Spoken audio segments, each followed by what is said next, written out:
Kita ke informasi lain pemirsa, meski tersandung kasus korupsi proyek BTS 4G, Kominfo dipastikan akan tetap melanjutkan proyek ini akan tetap dilanjutkan. Dan PLT Menkominfo pemirsa Mahfud MD menyatakan keputusan tersebut dikarenakan proyek BTS 4G Kominfo merupakan proyek multi-years yang telah dimulai sejak tahun 2006 silam.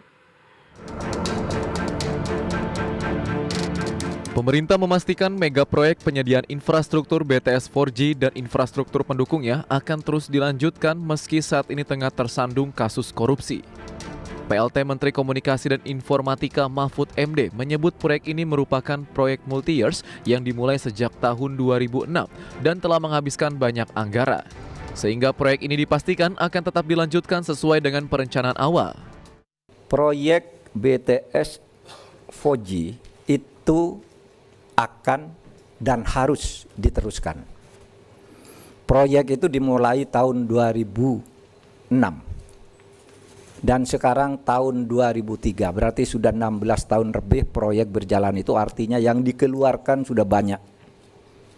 Dari tahun ke tahun berjalan dengan baik, baru terjadi musibah pada tahun anggaran 2020 dan implementasinya di 2021, proses hukumnya dimulai tahun 2022.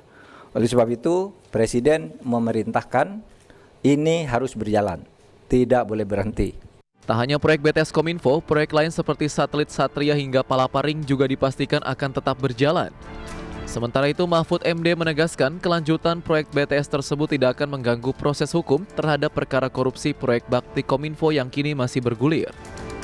PLT Menkominfo juga membuat kebijakan terbaru, yakni mengizinkan Badan Pengawasan Keuangan dan Pembangunan hingga penegak hukum untuk masuk ke Kominfo untuk menghitung kerugian akibat korupsi proyek BTS 4G yang menyeret mantan Menkominfo Johnny G. Plate sebagai tersangka. Jakarta, Tim Liputan IDX Channel.